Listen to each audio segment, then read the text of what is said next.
நண்பர்களுக்கு வணக்கம். S bank இந்த பேங்கோடைய ஷேர் பிரைஸ் வெறும் 25 ரூபாயில ட்ரேட் ஆகுது. ஷேர் பிரைஸ் கம்மியா இருக்கிறதுனால இந்த அஃபோர்டபுள் பிரைஸ் கேட்டகரியில ஷேர்ஸ் தேடுறவங்களுடைய ஃபர்ஸ்ட் சாய்ஸா இந்த பேங்க் இருக்குது. இது போக ஷேர் பிரைஸ் 400 ரூபாயிலிருந்து 25 ரூபா அப்படிங்கிற பிரைஸுக்கு இறங்கி இருக்கு. அதனால பழையபடி 400 ரூபா அப்படிங்கிற பிரைஸை ரீச் பண்ணிச்சு அப்படின்னா நல்ல ரிட்டர்ன்ஸ் கிடைக்கும் அப்படின்னு இந்த ஸ்டாக்கை தேடி இன்வெஸ்ட் பண்றாங்க. ஆனா இந்த பேங்கோடைய ஸ்டாக் இதோடைய பழைய ஹைட்டான 400 ருபீஸ் அப்படிங்கறத ரீச் பண்றதுக்கான வாய்ப்புகள் மிகவும் குறைவு. என்ன காரணத்தினால இந்த பேங்கோடைய growth பாசிபிலிட்டி கம்மியா இருக்கு அப்படிங்கறத பற்றி இன்னைக்கு டீடைல்டா பார்க்கலாம். First reason equity dilution. ஒரு பீஸா இருக்கு. இந்த பீஸாவை 2 பேர் ஷேர் பண்ணாங்கன்னா ஆளுக்கு பாதியா கிடைக்கும். ஆனா இதே பீஸாவை 33 பேர் ஷேர் பண்றாங்க அப்படின்னா ஆளுக்கு ஒரு துண்டு கிடைக்கிறதுக்கான வாய்ப்புகளும் கம்மி. அதுதான் இப்போ எஸ் பேங்க்லயும் நடந்துட்டு. 2018 வரைக்கும் எஸ் பேங்க்ல மொத்தமா 230 கோடி ஷேர் ஹோல்டர்ஸ் இருந்தாங்க. கம்பெனியுடைய ஷேர் பிரைஸ் அதோட பீக்கான 400 ருபீஸ்ல ட்ரேட் ஆனப்போ இந்த கம்பெனியுடைய மார்க்கெட் கேப் 93,000 கோடி. இப்போ 2024ல எஸ் பேங்குடைய ஷேர் பிரைஸ் வெறும் 25 ரூபாயில ட்ரேட் ஆகுது.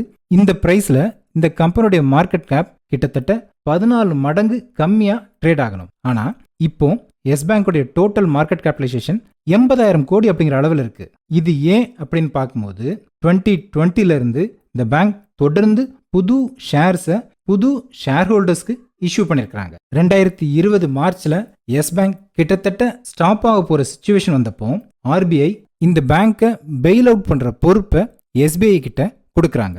எஸ் பேங்குக்கு அப்ப இருந்த பினான்சியல் ப்ராப்ளம்ஸ் எல்லாம் சால்வ் பண்ணி பழையபடி ரன் பண்றதுக்காக எஸ்பிஐயும் other 7 banks HDFC, Axis, ICICI, Kotak, Bandhan, Federal Bank, IDFC இந்த 8 பேங்க்கும் சேர்ந்து மொத்தமா 12,000 கோடி ரூபாயை இன்வெஸ்ட் பண்றாங்க. இந்த இன்வெஸ்ட்மெண்ட்டுக்காக எஸ்பிஐக்கு 605 கோடி ஷேர்ஸை அலாட் பண்றாங்க.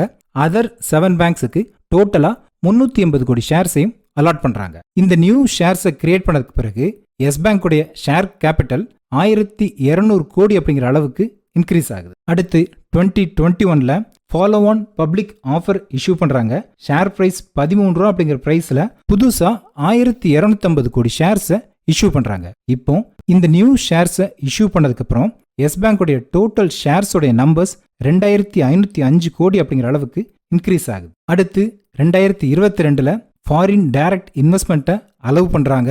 கால்ஸ் குரூப்புக்கு 369 கோடி நியூ ஷேர்ஸும் 256 கோடி வாரண்ட்ஸும் இஷ்யூ பண்றாங்க. இப்படி தொடர்ந்து புது ஷேர்ஸா இஷ்யூ பண்ணதுனால எஸ் பேங்குடைய டோட்டல் ஷேர் நம்பர்ஸ் 3212 கோடி அப்படிங்கிற அளவுக்கு இன்க்ரீஸ் ஆயிருக்கு.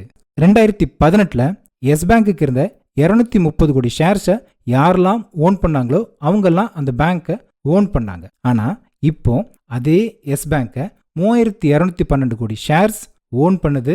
ஓனர்ஷிப் மிக அதிகமா டைல்யூட் ஆயிருக்கு.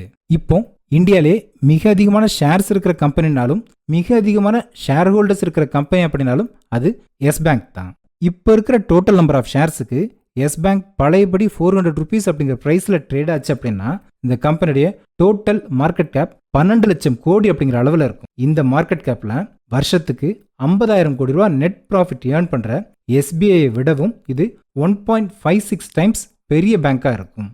ரெண்டாவது ரீசன் ப்ராஃபிட்டபிலிட்டி கன்சர்ன்ஸ். பேங்க்ஸோடைய ப்ராஃபிட்டை டிசைட் பண்ற இண்டிகேட்டர் நெட் இன்ட்ரெஸ்ட் மார்ஜின். இந்த மார்ஜின் அப்படிங்கிறது லோனுக்கு பேங்க் வாங்குற இன்ட்ரெஸ்ட்ல இருந்து டெபாசிட்ஸ்க்கு பேங்க் கொடுக்குற இன்ட்ரெஸ்ட்டை மைனஸ் பண்ணோம் அப்படின்னா இந்த நெட் இன்ட்ரெஸ்ட் மார்ஜின் கிடைக்கும்.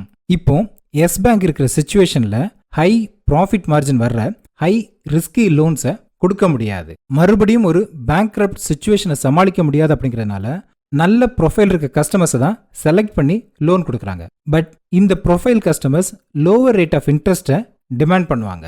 அதே மாதிரி பேங்க் டெபாசிட்ஸ்ல இந்த பேங்கை நம்பி இன்வெஸ்ட் பண்ண முடியாது, டெபாசிட் அமௌண்ட்டை வைக்க முடியாது அப்படிங்கிற ட்ரஸ்ட் இஷ்யூ இருக்கிறதுனால லோவர் ரேட் ஆஃப் இன்ட்ரெஸ்ட்க்கு யாரும் இன்வெஸ்ட் பண்ண வரவும் மாட்டாங்க.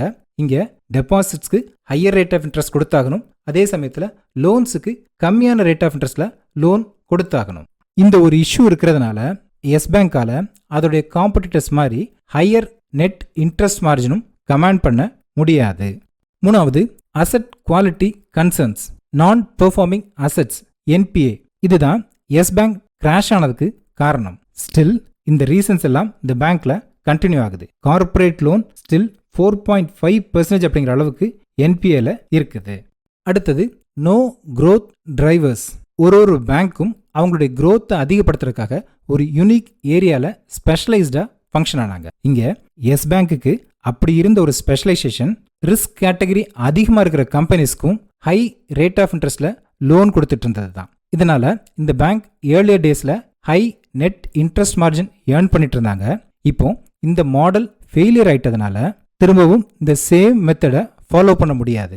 அதே மாதிரி எந்த ஒரு புது மாடலும் இப்போ பேங்க்ல இல்லை அப்படிங்கிறதுனால other mid sized private banks மாதிரி தான் இந்த பேங்க்கும் ஃபங்க்ஷன் ஆக முடியும்.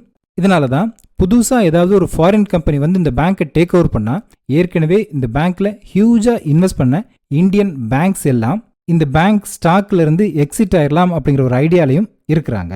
அடுத்தது ஹை வேல்யூவேஷன்ஸ். லாஸ்ட் ஃபினான்ஷியல் இயர்ல எஸ் பேங்க் 717 கோடியை நெட் ப்ராஃபிட்டா ஏர்ன் பண்ணியிருக்காங்க. இந்த கம்பெனியுடைய மார்க்கெட் கேப் 83,000 கோடி அப்படிங்கிற அளவில் இருக்குது. இந்த பேங்க் மாதிரியே சிமிலரா இருக்கிற ஃபெடரல் பேங்க், இண்டஸ்இண்ட் பேங்க், இந்த ரெண்டு பேங்கையும் கம்பேர் பண்ணோம் அப்படின்னா வருஷத்துக்கு 8,900 கோடியை நெட் ப்ராஃபிட்டா ஏர்ன் பண்ற இண்டஸ்இண்ட் பேங்க் ஷேர் பிரைஸ் 1,400 ரூபாயிலையும் டோட்டல் மார்க்கெட் கேப் 1,11,000 கோடி அப்படிங்கிற அளவுலையும் ட்ரேட் ஆகுது. அதே மாதிரி ஃபெடரல் பேங்க் வருஷத்துக்கு 3,700 கோடியை நெட் ப்ராஃபிட்டா ஏர்ன் பண்றாங்க. பெர் ஷேர் பிரைஸ் 190 அப்படிங்கிற பிரைஸ்ல ட்ரேட் ஆகுது. பிரைஸ் பை ஏர்னிங் 12லையும் டோட்டல் மார்க்கெட் கேபிடலைசேஷன் 47,000 கோடியில தான் இருக்குது. இந்த பேங்க் ஸ்டாக் ரிலேட்டடா என்னுடைய அப்சர்வேஷன்ல ஒரு 5 விஷயம் சொல்லியிருக்கேன். இது போக இந்த எஸ் பேங்க்குக்கு பிளஸ் அண்ட் மைனஸ் அப்படின்னு சொல்லி நீங்க நினைக்கிற விஷயங்களை கமெண்ட் பண்ணுங்க. இந்த பேங்க் ஸ்டாக் இல்லாம வேற பேங்க் ஸ்டாக்கை கன்சிடர் பண்ணணும்னா எந்த ஸ்டாக்கை கன்சிடர் பண்ணுவீங்க அப்படிங்கிறத பற்றியும் கமெண்ட் பண்ணுங்க. தேங்க்யூ.